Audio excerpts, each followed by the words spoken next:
It's 2 a.m. in the UK. Oh my gosh. Hey, how's it Can you hear going? me okay? I can hear you. Okay, good. Awesome. Kids are asleep now? Uh, yeah, they're in bed. I don't know about asleep. So for those of you who are, I literally just joined a second ago because I was still kind of wrangling the kids and talking to Rachel and stuff. But for those of you that don't know, this is David Parker here of Figboot on Pens. I'm Brian Goulet of Goulet Pens, and we decided to do a joint broadcast together a couple weeks ago, I think. And I've been Yeah, traveling a something lot. like that. Yeah, my schedule's been kind of ridiculous. So thank you for being so flexible with me and meeting me here at 9 o'clock at night. No, no, it's actually worked out better for me because it's tough sometimes with a house full of folks to get everyone to be quiet. And so, especially like if I have to record a review or something like that, Mm. it can be a challenge at times. And so, having it at a time like this when most of the folks are asleep is a benefit. I like what Cynthia says here. It's like a fountain pen bunk bed.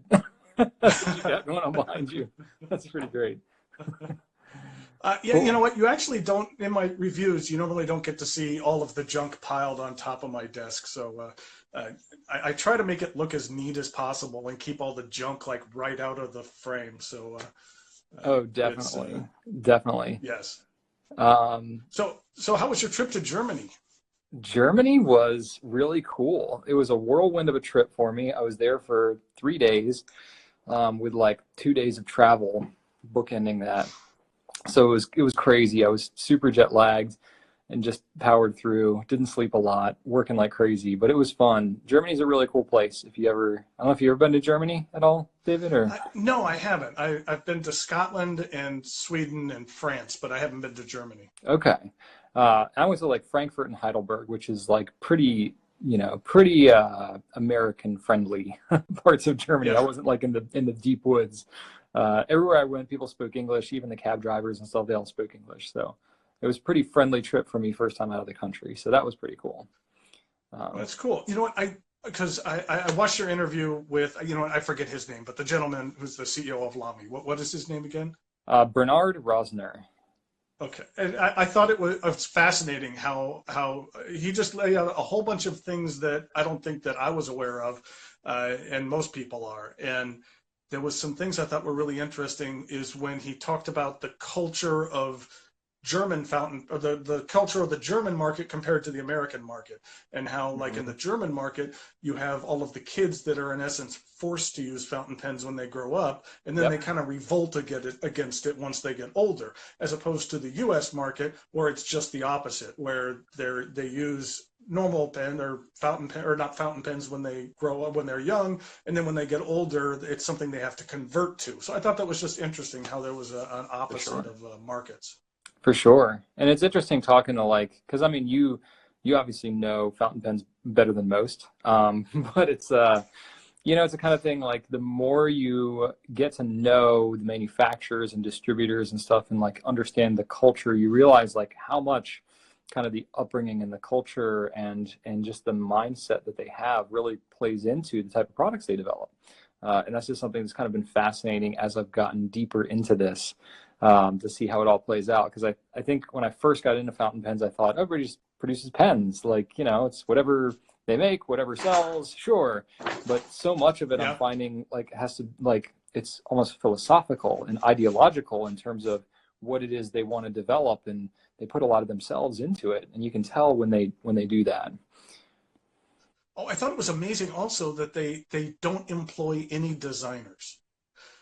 And that once I thought about that after a while, I thought it actually made sense because it's not like Lamy is coming out with a new pen every single year or Right. something along those lines. So if you had a designer, he'd be twiddling his thumbs most of the time. And when they decide that they want something, they go out and find the best designer they can who Hmm. then create that. And it made business sense. But as soon as he said it, I was like, wait a second, what, you don't employ any designers? But I just thought that was interesting. It is definitely interesting, and I'm going to have another interview coming out, with, well, I guess technically he's the head designer. So but he's got no design background. So his name is Marco Achenbach, and his interview is going to be really interesting much poorer quality. I did a terrible job actually recording that interview, which you know how hard it is to like go on location and scrap together some kind of setup.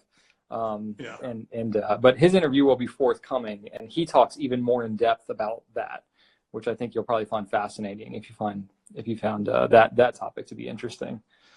Now, something else that he touched on, and if you can't answer this, then that's fine. But Yeah. when he talked about the 10 brand new inks that were going to be coming out in the next year or so, now my first question was that, are these going to be 10 brand new colors, or are they going to be some of the limited edition colors that were very popular that are coming back, or is that something that you didn't even you can't talk about or don't know about?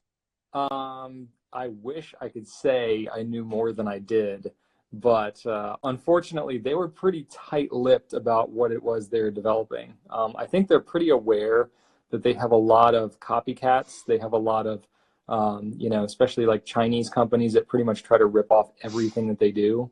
So they keep a pretty tight seal on whatever it is that they're developing. So they didn't give me anything. I'm surprised that he's talked about, the 10 inks or whatever. But and I don't even know that like it's 10 as a for a number or anything, or timeline of when that might be. I don't know. You guys pretty much know as much as I do there. So that was kind of cool for him to him to talk about. But I did drill home. I was like, you need to bring dark lilac back as a regular color. And I was like, and copper orange too while you're at it, because that color was awesome and nobody got to try it. So I'm trying to The one thing, yeah. encourage them to be like, hey guys, let's bring this back here. But they were pretty tight-lipped Yeah. about it. The one thing that that I would have suggested that would have been nice to see is that, every year they come out with a limited edition Safari and limited edition All-Star.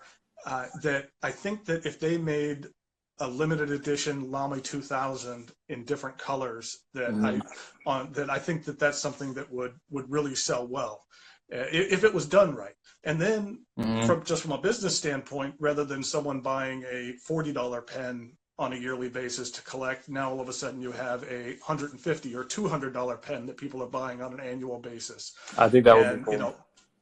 And I think it's just, I'm not sure about the manufacturing process, but with the Macrolon, I would think that you could produce that in different colors. Who knows? Maybe they've tried it and it doesn't look nice, but I always thought that would be a nice idea.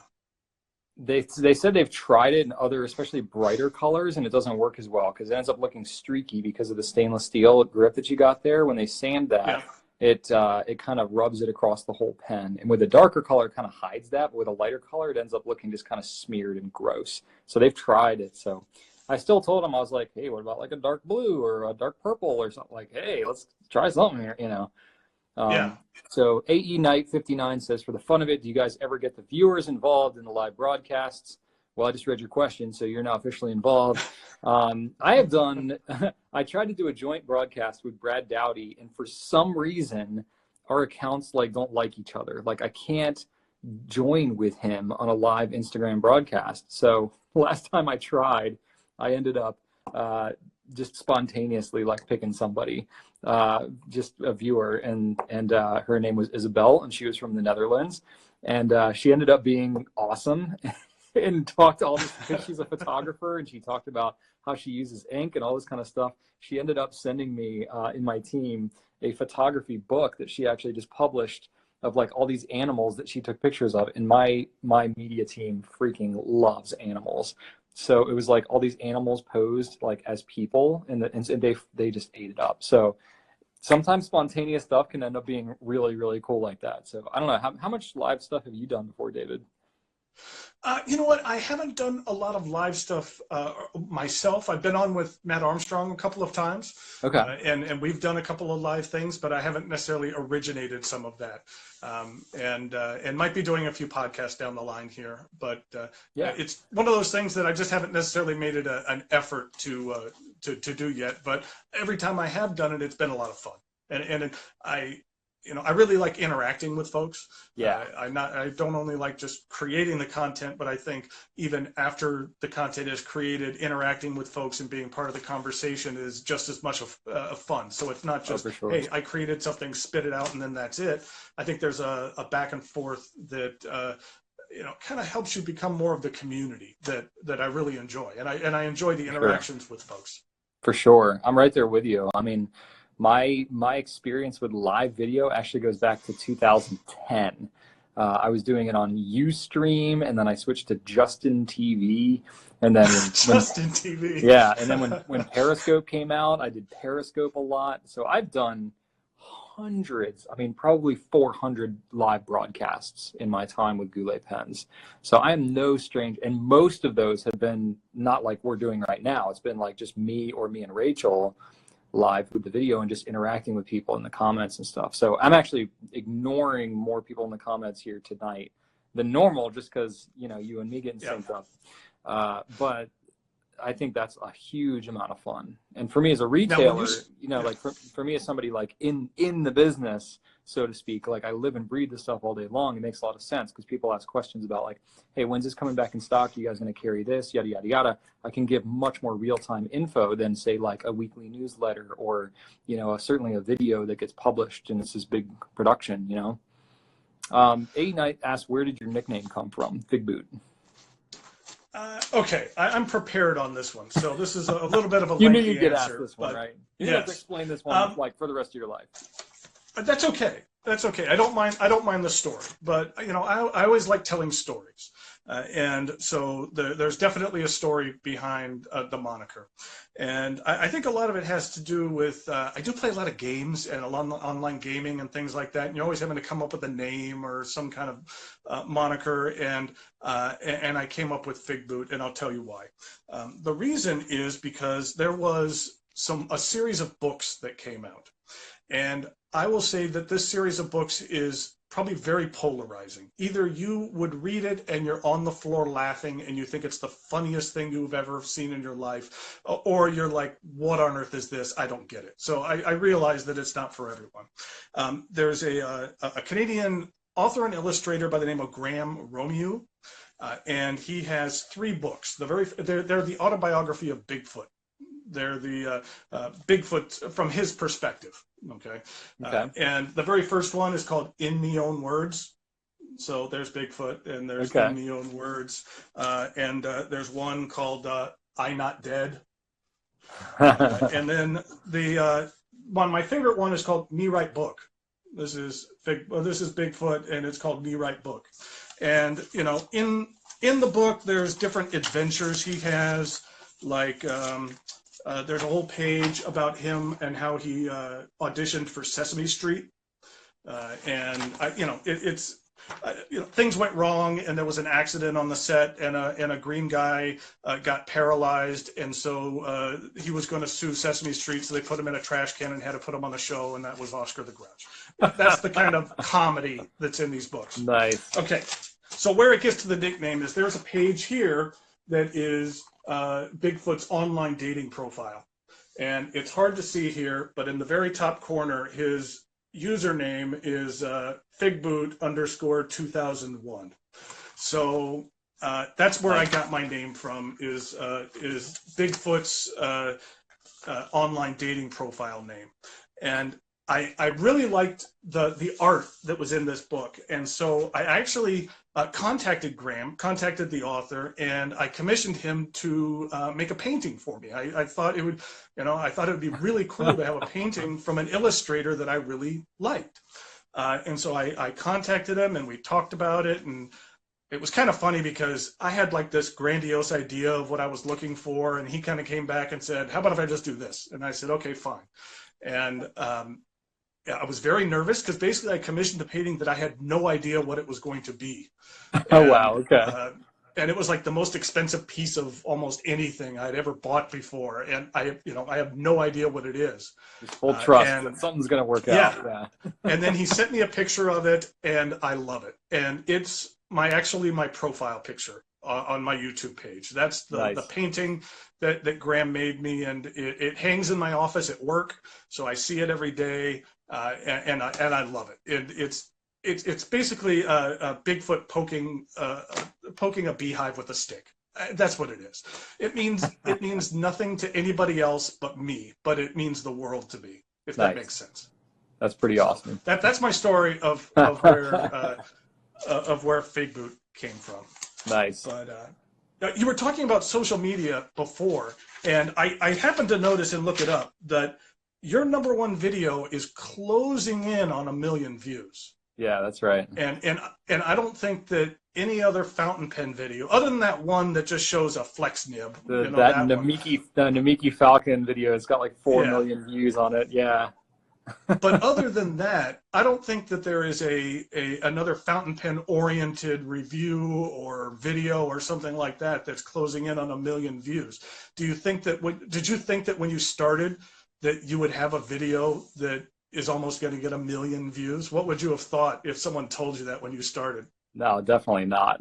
Especially the ones that end up really taking off like that, or like some of the ones. Well, there's a couple of them that I've spent a decent amount of time on, but some of them like I really didn't spend much time on at all. It's like, oh, I wish I'd known. I would have like spent a little more effort on certain areas, But no, you just never know. You never know. But part of it's like, I mean, you've been putting out videos. You know how much time it takes. It's tremendous amount of involvement. Yeah.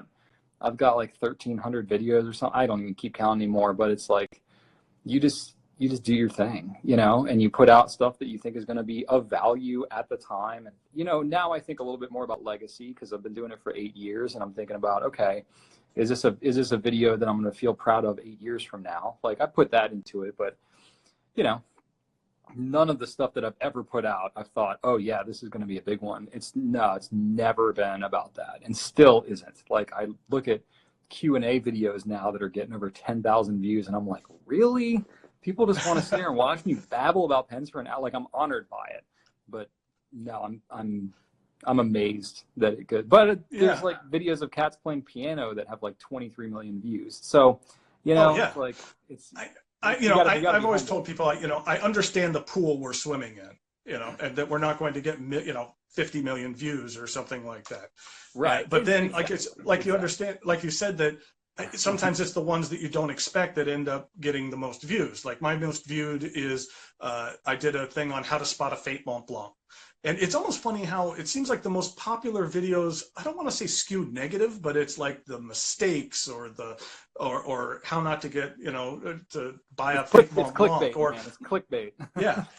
And my second most watched that I thought about this for a very long time, and I really debated over doing it, was pens I regret buying.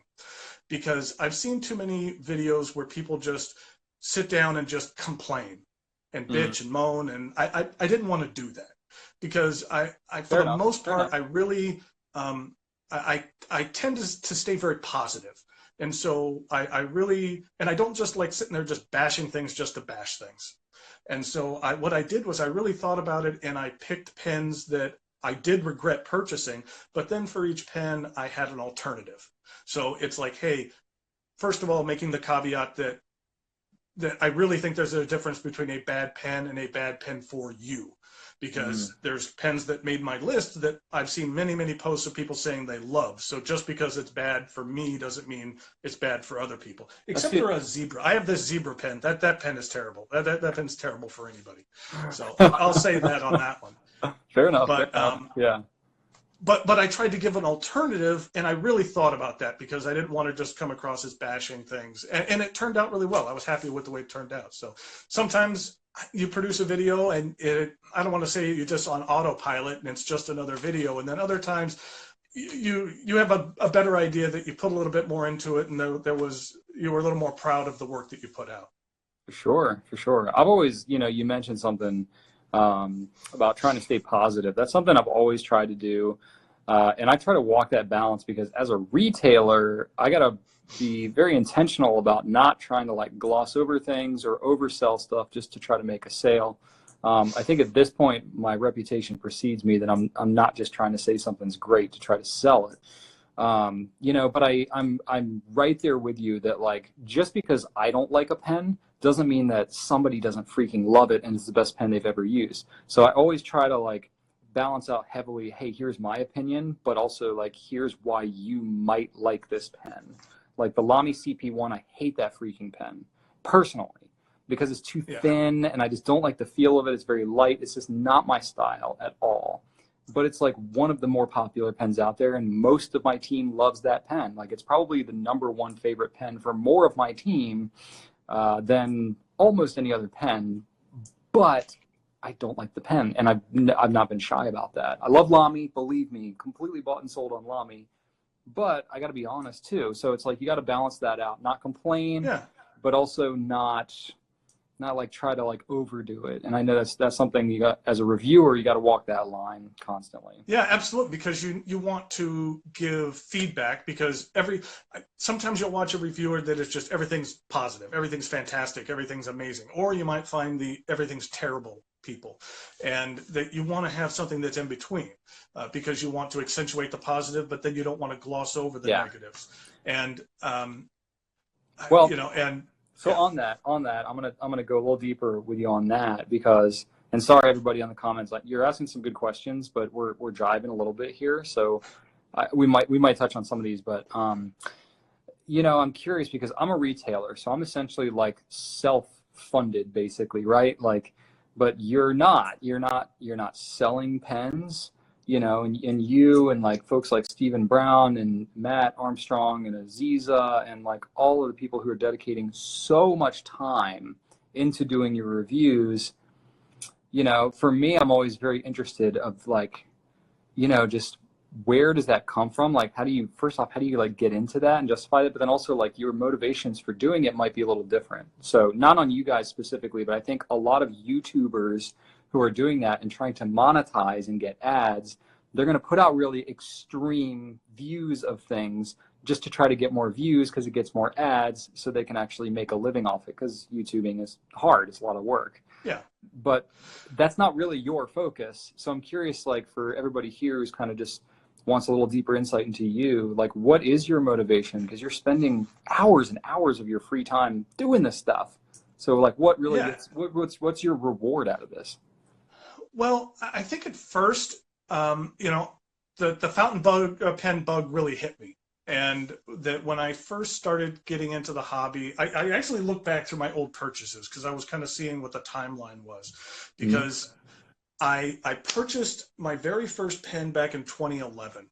I purchased this very All-Star, the Silver All-Star. I had a friend from work Nice. that said he had an All-Star, and he said, "Hey, I think you might like it."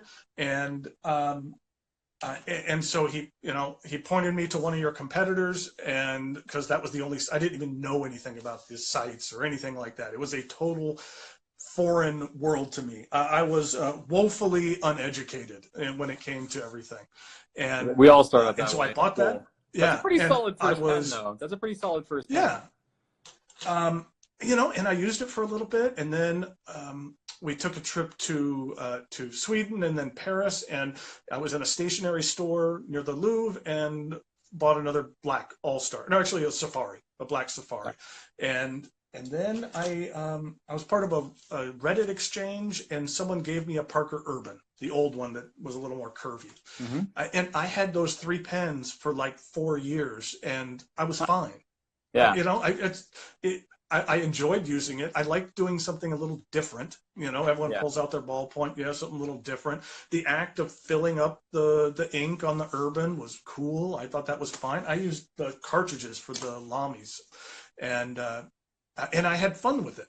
And then there was a dangerous question that I thought to myself one day, is somehow in the back of my mind, I said, hey, if these pens are cool, what else is out there? And that's a real dangerous question, because then I started looking into it. And then I started looking into like top 10 lists and top 5 lists. And I devoured like every list I could find because I wanted to make the right purchase and go out Right. and buy the right things.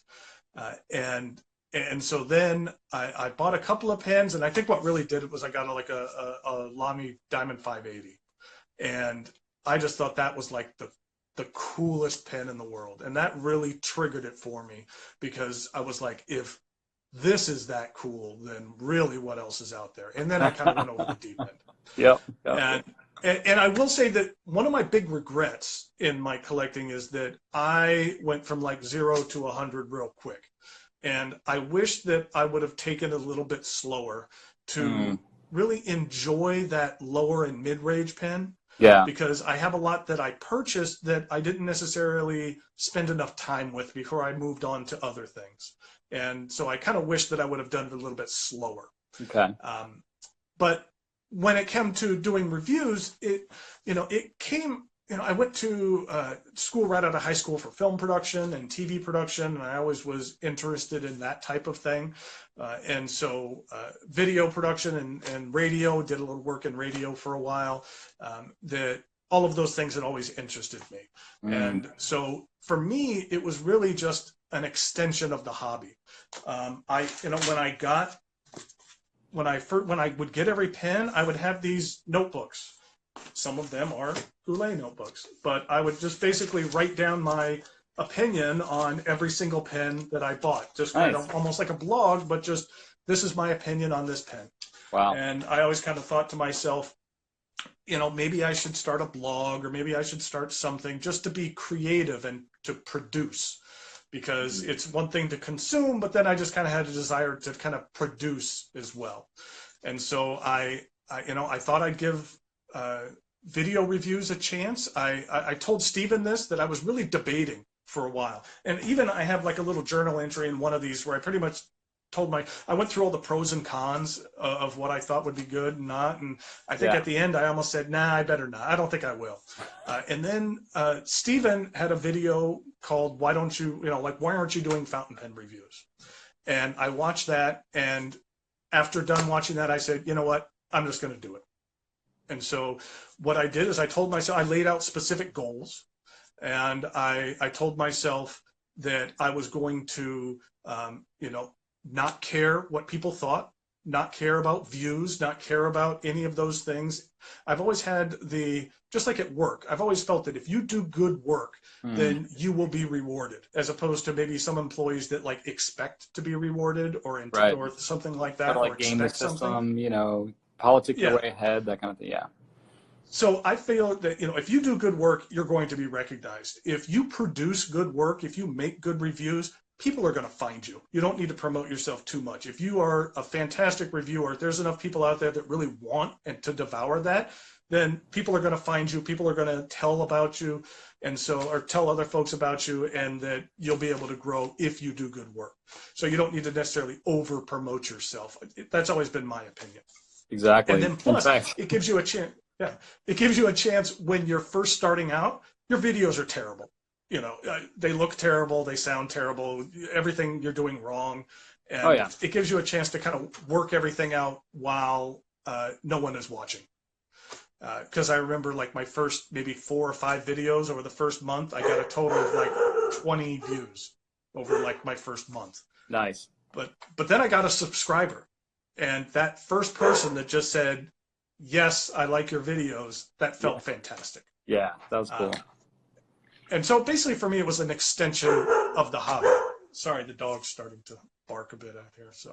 But yeah, it was an extension of the hobby, and I've really enjoyed it as well. And it's really helped me expand my social circle tremendously, to where I can honestly say now that I have friends around the world that I converse with on a regular basis. Okay. That I really couldn't say that before. Oh, for sure. I'm with you. Real quick. So AE Knight, you commented about how the comments are covering David's face. So if you actually tap on the comments, it'll shrink down to just show 2 comments. So that'll help. Might cover up some of your blue shirt there, but here, let's go down a little bit. How about that? That'll help. That'll help. Yeah. If you just tap on this comment, I think, oh gosh, maybe, nope, no, it's got pinned comment. No. Or maybe if you slide it down, I don't know. There's a way. Maybe tap like above the comments, I think, and it'll only show like a few lines, and it shows a lot more. So try that for any of you that you want to see more of his beautiful face.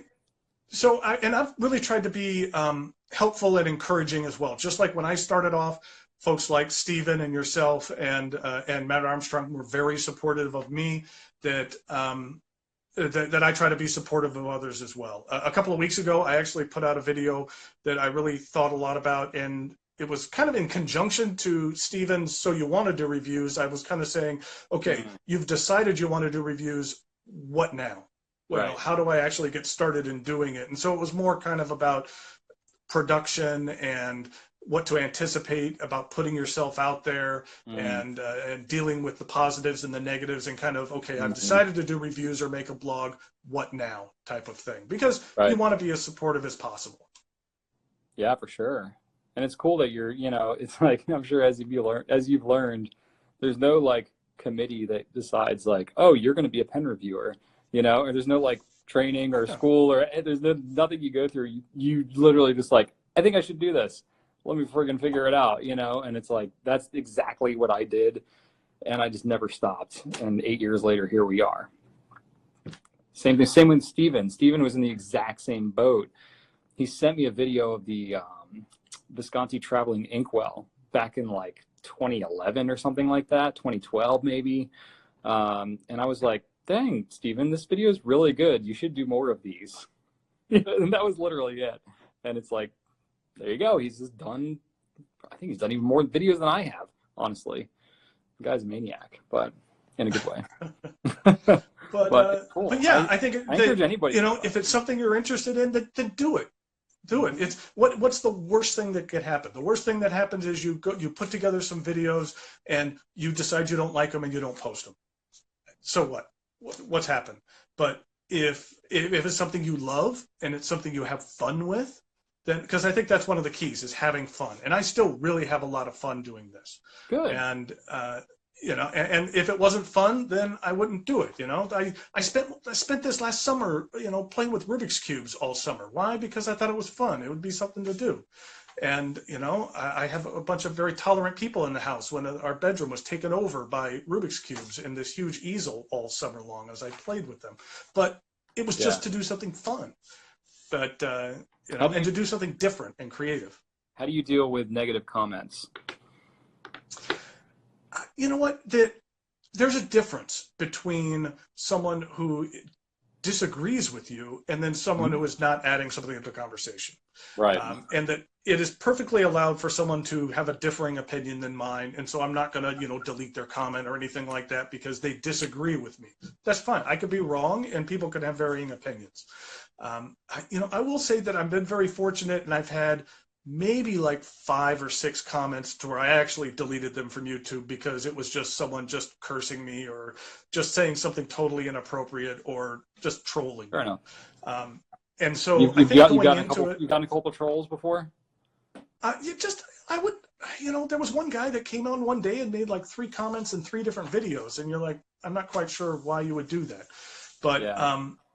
that you can't take it personal, but it is one of those things to where you could have 1,000 positive comments and then that one negative one comes up and that's the one that kind of like sticks in your jaw, and that gets under your skin. And sometimes you just Yeah. have to have a little bit of thick skin and realize that if you are putting yourself out there, that not everyone is going to like you. Not everyone is going to like what you do. Not everyone is going to agree with you.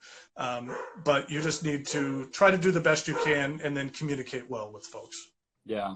I always try to attack it with empathy. It's like if somebody's leaving a comment, especially if it's very out of context and it's very harsh and kind of you must have something exciting going on over there.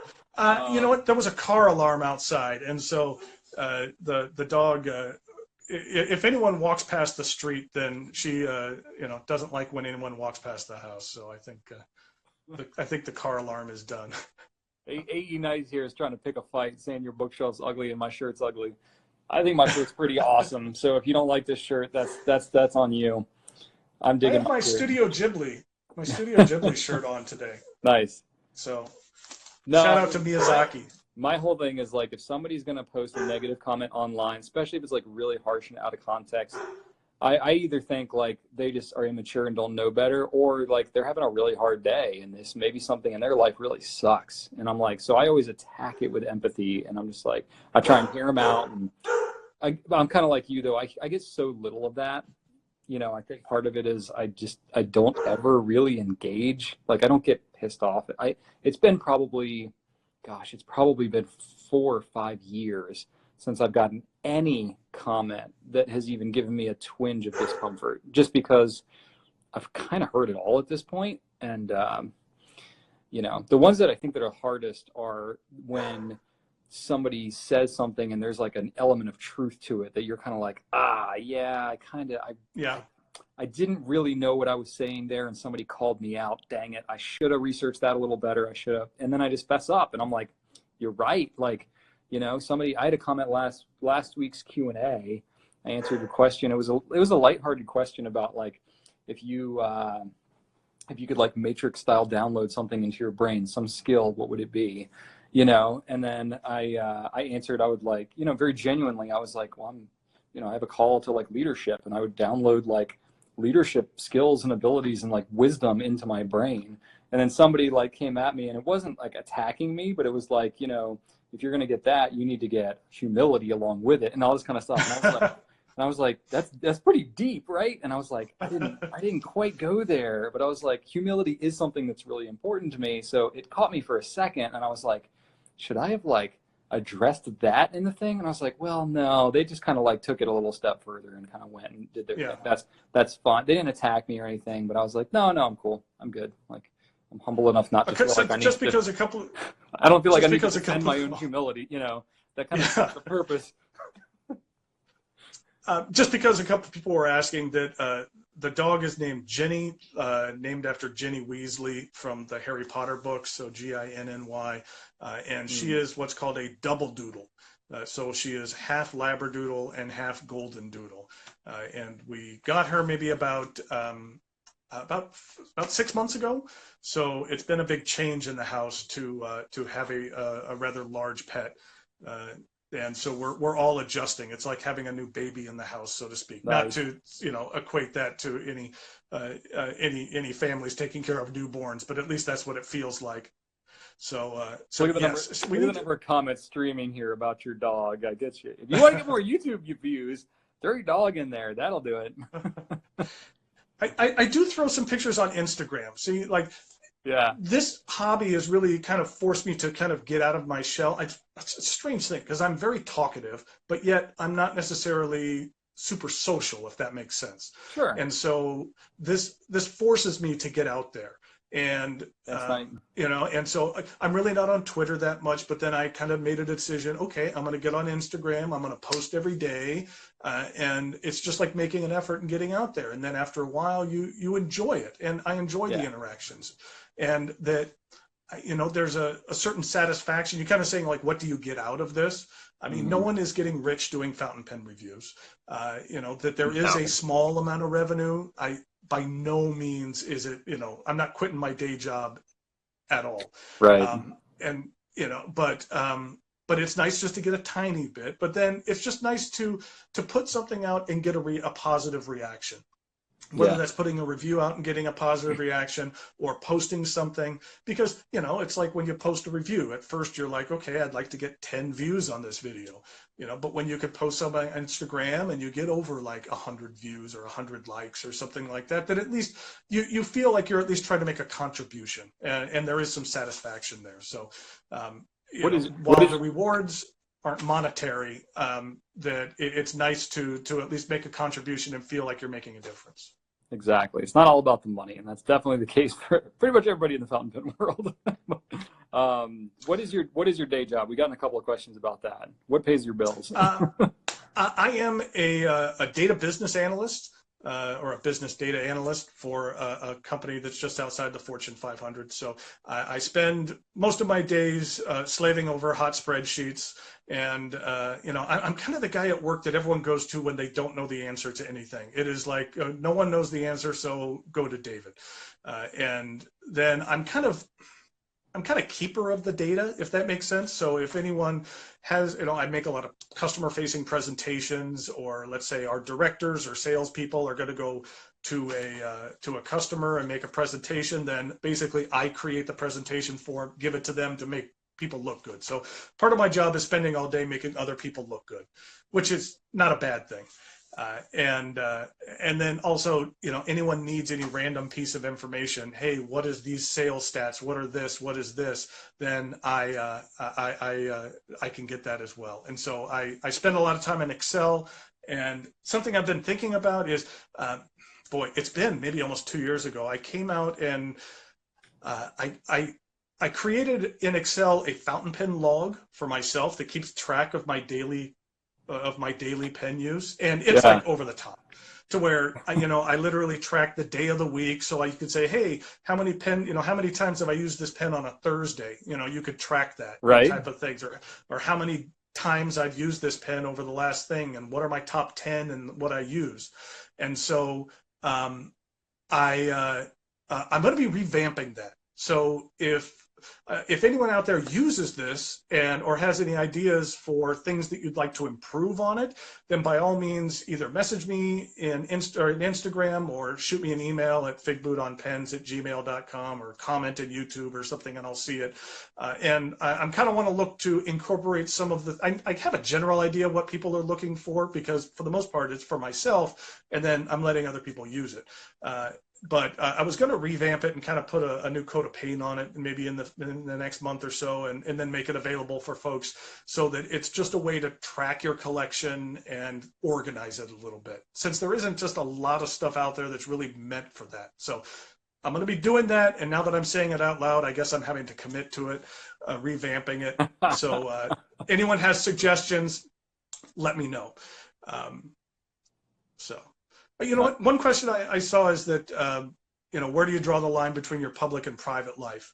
Mm. And that I will say, I think you share a little bit more of your private life than I do, and that's kind of very intentional.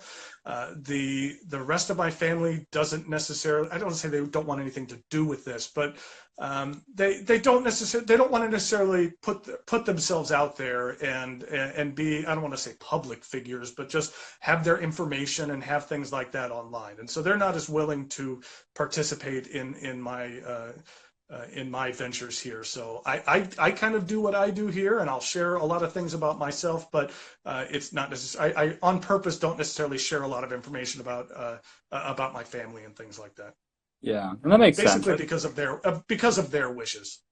Yeah, and that makes sense. I think everybody's got to find their own balance. I think for me, it's been interesting because, Rachel and I have been involved in the business together, and just we do everything together. So I think it would have been difficult for us not to have her involved to some degree. She has been less involved in videos and stuff recently, just because she's had more going on. She's had some personal stuff she's working through. She's got stress at work, and just our kids are more demanding, and it's just, we kind of decided at this life stage we would just involve her just a little bit less, because that is just less stress on her. And she's like you, she does a lot of Excel stuff, and she's the go-to person at Goulet pens that knows everything. And there's definitely like a heavy layer of introversion there that goes on, and so the heavy social interaction stuff and shooting videos and stuff, it takes a little more out of her than it does with me. Whereas me, I just kind of ramble on, and it just kind of flows out of me, and it doesn't really take a lot out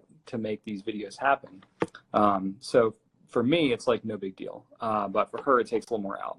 But as far as my rest of my family, my kids and stuff, that's been something that's evolved. When they were babies, sure, I'd show the babies because they're cute and they're babies, and that's cool.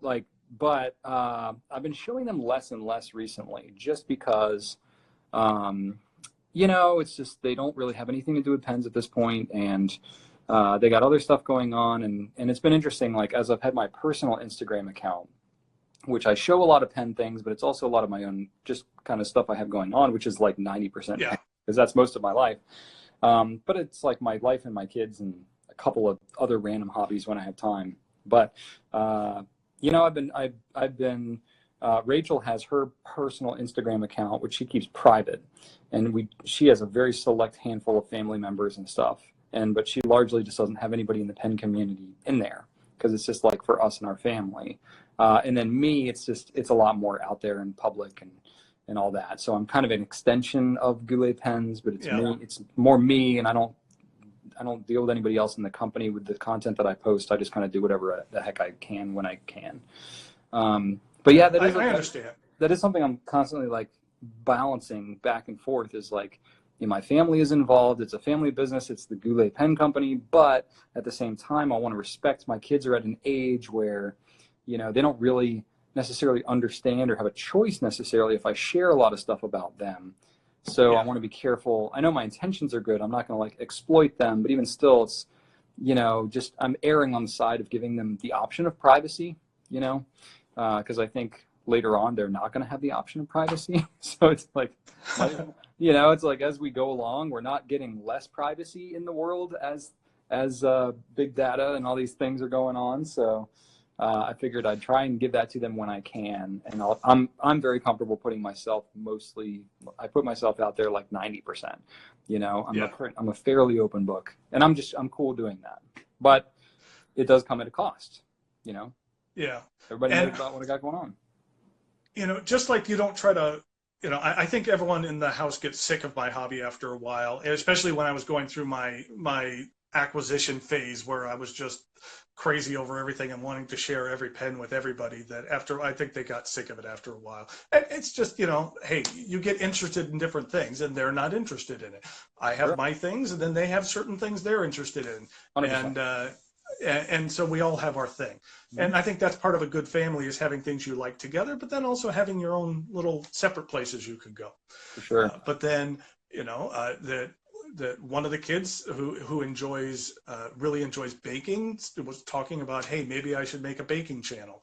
Or someone else was saying, hey, maybe I should make an art channel. Or someone else was talking about how, they were talking about, maybe I should make a podcast. And so I think that they've looked and seen what I've done, and that Yeah. it's maybe sparked a little bit of interest. And so who knows, there might be other creators in the household. And I'm trying to be supportive of that. Yeah. And because if it's something you want to do, it's a good outlet for creativity. Yeah. And you know, I have something that I mentioned this on my. So if you want to be a creator, but I have a few ideas of some really, I'll just say, way out there content that either might be fantastic, it might be hilarious, people might think it's the funniest thing in the world, or it just might be heinously terrible. And I really don't know what it's going to be until I make it. And Yeah. and then I think I'll have an idea before I post it. What if I watch it, I think I have a good gauge on whether or not this is good or not. And so who knows? We'll see.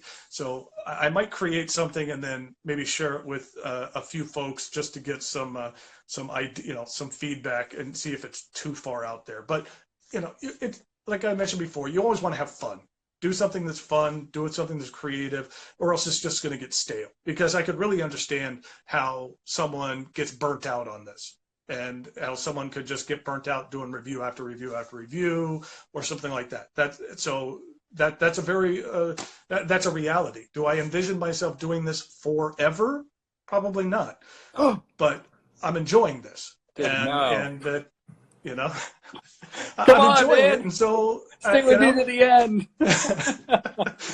I'm not sure what the end is. We'll Right. see, but I'm enjoying it, and I'm not even to the point where I'm even thinking about that.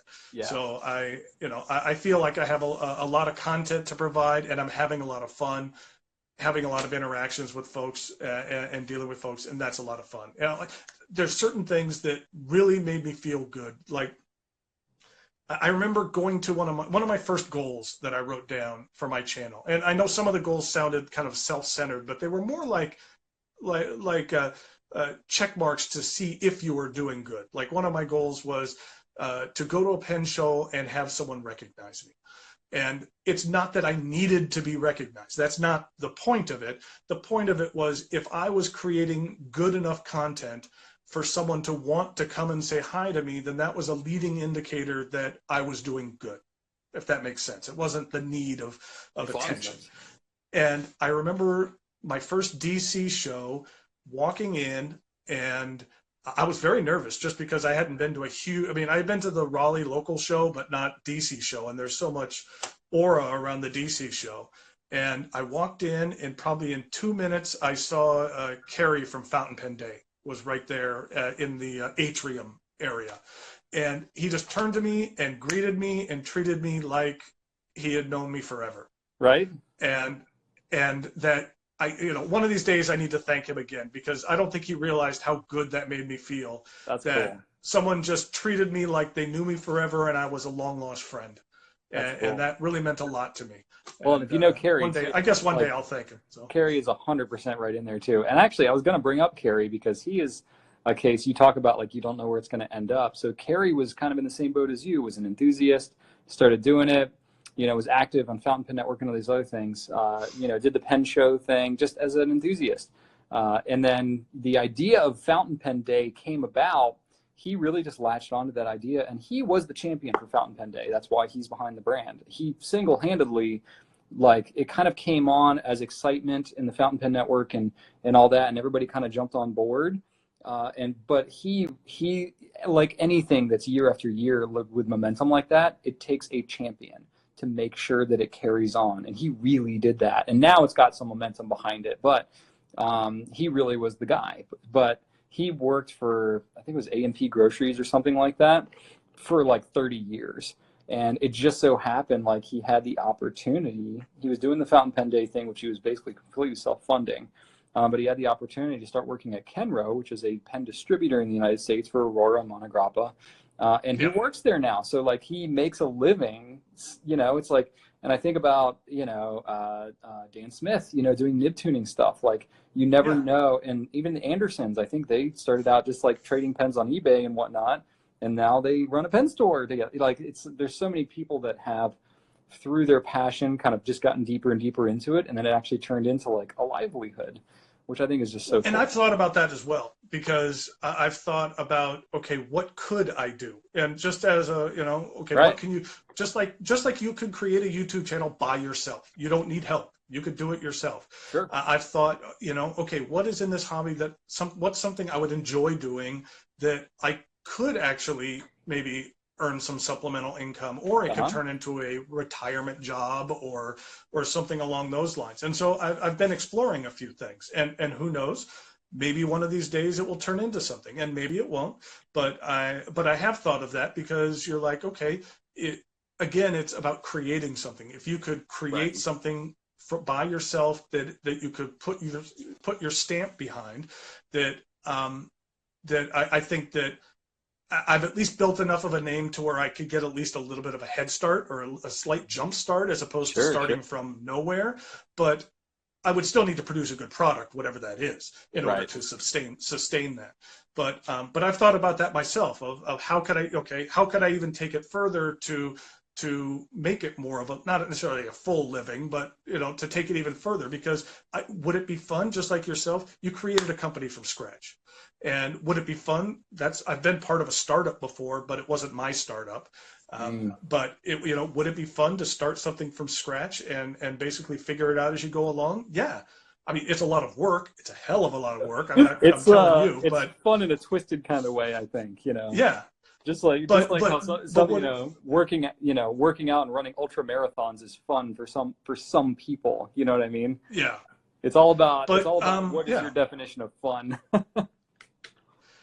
But then, like, figuring that stuff out, and creating something that then, that potentially is successful and that people enjoy. If you could create something that people enjoy, whether it's a YouTube video or product, and that, other people can get excited, and you can transfer that emotion to others, then I think you're doing good things. So I'm been exploring some of those items as well. And who knows, down the line, there might be something that comes of it.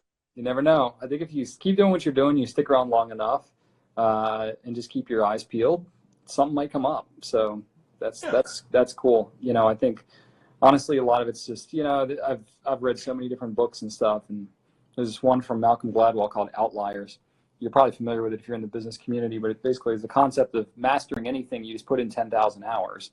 And you're going to be a master. Basically, as long as you have any decent amount of skill at whatever you're doing. If you're terrible, then 10,000 hours, you're not going to be much better. But it's like, what's the tipping point? Right, exactly. So, you do the pen thing, be involved in pens and shoot videos and stuff for 10,000 hours, which is about 7 years.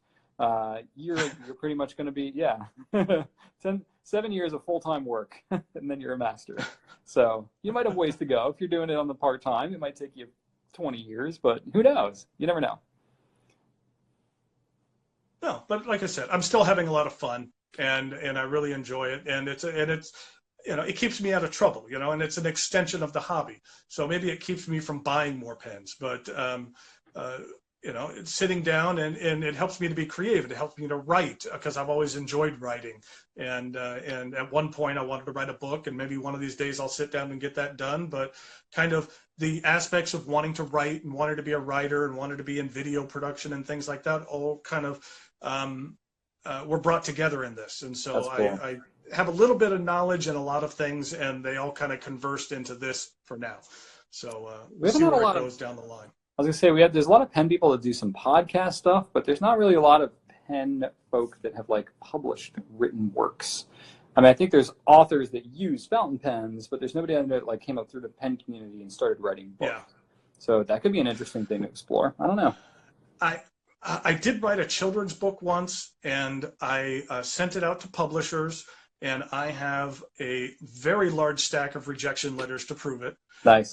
But that's how it works. I mean, that when you send it out that you are going to get 99 rejection letters, and they're in a box somewhere in the attic or so. I kept them all, and nice. That you're just going to get rejection after rejection after rejection until you get someone that says yes. Right. And that's just what you can't dwell over each rejection. You just got to keep moving on until you find that yes. Just like I interviewed Neil deGrasse Tyson last year, and that was a lot of fun. And I've been working to try to interview some other folks that I think the pen community would really enjoy, and that I've gotten some very polite declines from some very famous people, or their people, so to speak. Right. But okay, and I understand that going on a YouTube channel to talk about fountain pens isn't going to be for everybody. But you got to ask, you got to shoot high, And one that I thought was interesting, I'm not going to basically say everyone who said no, but I thought this one was interesting just because I had heard that the Supreme Court Justice David Souter used fountain pens, and so I was like, okay, I'll write him a letter. What's the worst? If he says yes, then hey, I'm going to interview a Supreme Court judge. If not, no big deal. And I knew that he lived in a small town it was either New Hampshire or Vermont. I can't remember what it is, but I just knew he lived in a small town and did not have an address. And so I literally I knew he didn't have an email address, so I hand wrote a letter and mailed it to his name at that city, and wondered if it would get to him. And maybe about a month and a half or 2 months later, I get a letter back, and look at the return address on this. It says the Supreme Court of the United States. Nice. And you were officially rejected. And very nice stationery. Very nice. The Supreme Court does not chintz when it comes to their stationery and their embossing, and nice. It looks very nice. And it was a nice letter, and basically says that it's been his practice for decades to decline to take part of interviews. So okay, I don't think he's going to come out of his decades worth of silence for me. But you know what? You got to try. That's really just cool. Because there's other folks that I'm working towards, and who knows, I might be able to sit down with some other folks. But in a way, it's kind of fun trying to convince folks cool. to sit down. And who knows, there might be more later. That's cool. I'm going to stop you right here, David, because I've never hit this before, but apparently we're coming right up on an hour. And it's literally giving me like a countdown here that says 53 seconds remaining. And I'm like, I guess it's going to cut us off at an hour. So you're officially the first to max out a live joint Instagram broadcast with me. So congratulations on that. Thank you very much for having me on. I had a lot of fun. I appreciate it. This was fun. We'll have to do some more stuff together. This has been cool. I appreciate all that you do for the pen community, and just keep at it, man. It's awesome. Same for you. That I know that folks thank you a lot, but you do a lot of really good for the community as well. And I know everyone appreciates that. Thank you. So, I really appreciate it. Have a good night, everybody. Yes, thank you, everybody, for tuning in. You can watch us for the next 24 hours or so. And David, I'll see you around the internet. Sounds good. We'll talk to you later. All right. Bye, everybody.